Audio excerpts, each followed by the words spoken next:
Hi, everyone, and welcome to this edition of the Insurance Experts. It's my pleasure to have on the line Jamie Hopkins. He's a tax expert with Carson Wealth Management. Thanks, Jamie, for joining us today. Hey, Mark, thanks for having me on.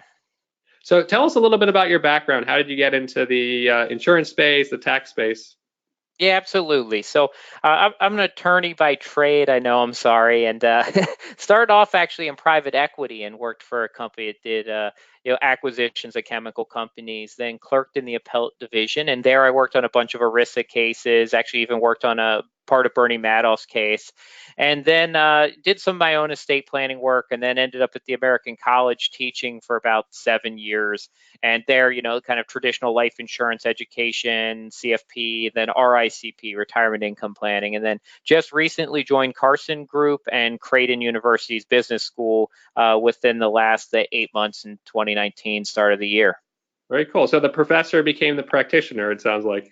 Yeah, I say pracademic, right? So I'm in the I jump back into capitalism, and then still have still in Professor Hopkins, have my full contract at Creighton with the name and everything. So, Cool. but mostly doing a building actually a personal finance program for them right now, or course I should say. Oh, very cool. Yep. So, I know we wanted to talk a little bit about a strategy involving a backdoor Roth. So, tell us a little bit about how that works at a high level. Yeah, so real quick high level on that, it's a fundamental, you understand how a Roth account works. And so after tax money, so no tax deduction, after tax money, it grows tax deferred. And if you meet certain restrictions, you can pull the money out that you put in and the gain tax free. So a lot of value to have money that's just not taxable in the future. So that's the first part. Now, a backdoor is going to be there's some income limits that keep us from being able to contribute each year to a Roth IRA. So in order to get around those income limits for high earners, we use something called the backdoor Roth IRA. And that starts with a traditional IRA contribution of after tax money. So we don't deduct it. And then we typically convert it the next day or within 2 or 3 days over to a Roth. And essentially what that allows us to do is go around those income limits and get the money into the Roth, while otherwise we couldn't make a direct Roth contribution. And now, are there any limitations to doing that, or can you do that every year? Yeah, so there's no annual limitations on doing conversions. The only real limitation, if you want to do a conversion, it has to be done by 12/31 of that year to have the income that's being converted treated as part of that tax year. So you could obviously do one January 2020 for 2020, but if you wanted it to show up in 2019, you have to do it by then. So that's kind of one limitation. The other limitation to do that backdoor Roth IRA, which we just talked about, would be, do you have other outstanding IRA assets? So traditional, SEP IRAs, and simple IRAs, we call them aggregated together for purposes of conversions. So if you aggregate them all together, and then you put 6,000 in, and then you convert it. Well, if you had $994,000 already in there that was tax deferred, and $6,000 coming in, right, that was non-taxable, almost all of your conversion is going to be taxable. So that's a big hurdle to doing the Roth backdoor in some cases. Okay, and I know you had talked about it being connected to an insurance strategy, in particular estate planning with life insurance. How does that tie into the life insurance strategy?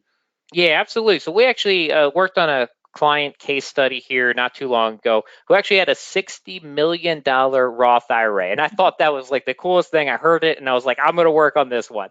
And the reality is it's awesome because you really did a great job, did some conversions back in 08 and 09 when some of the assets in there were a little bit depreciated, had a great run now since then. And really what happens now is, even though that's non-taxable from income purposes, Roth IRAs are still treated as part of the estate. So, when this individual would eventually pass away, Roth IRAs not subject to RMDs, required minimum distributions at 70.5 under current law. So can really essentially let that thing grow for as long as he's alive. But $60 million, the reality is we're not going to be able to avoid the estate tax. Even at today's level under Tax Cut and Job Act, married couple can exempt about 22 million. So we're going to owe estate taxes here. So essentially one of our recommendations was buy a life insurance policy to offset the liquidity needs you're going to have of right, kind of the federal estate tax on your total asset pool. So a great way, very young individual, actually even younger spouse. So the second to die life insurance policy was actually a great deal too. If you're thinking about that ability to maximize dollars here, really, really fantastic outcome in that case. Yeah, very cool. Do you see any opportunities with insurance and tying it into it for people below, the 22 million estate tax rule? And again, that could change, I guess, in the future too. Yeah, so there is some value out there. So there's another kind of, not really my colleague, but another fellow thought leader out there named Keebler. He does a lot of great stuff on estate planning, and he actually does a lot of stuff on, if you're just trying to get a certain amount of wealth over and you're in this process of doing Roth conversions, there's still value of life insurance, because if we're trying to get to essentially a certain legacy dollar amount, there's still a lot of value to using that, even if we're not subject to estate taxes. So there is kind of a way to offset the taxation of traditional IRAs and 401ks by using life insurance to essentially fill in that gap that will be eventually lost to income taxes for the beneficiaries. That's actually going to get a little bit more of a bump too if there's something sitting in front of Congress right now called the Secure Act that would cause all inherited accounts for non-spouses to be distributed within 10 years. That's going to be a big tax increase for the government, meaning less true wealth will be passed over. So life insurance filling in those gaps where we're losing money for taxes would be a very valuable strategy moving forward. Okay, well, we'll have to have you on for a future episode to talk some more about that, especially once the Secure Act becomes official. But thanks for joining us today. I really appreciate your time, Jamie. Yep, absolutely. Thanks for having me on, Mark.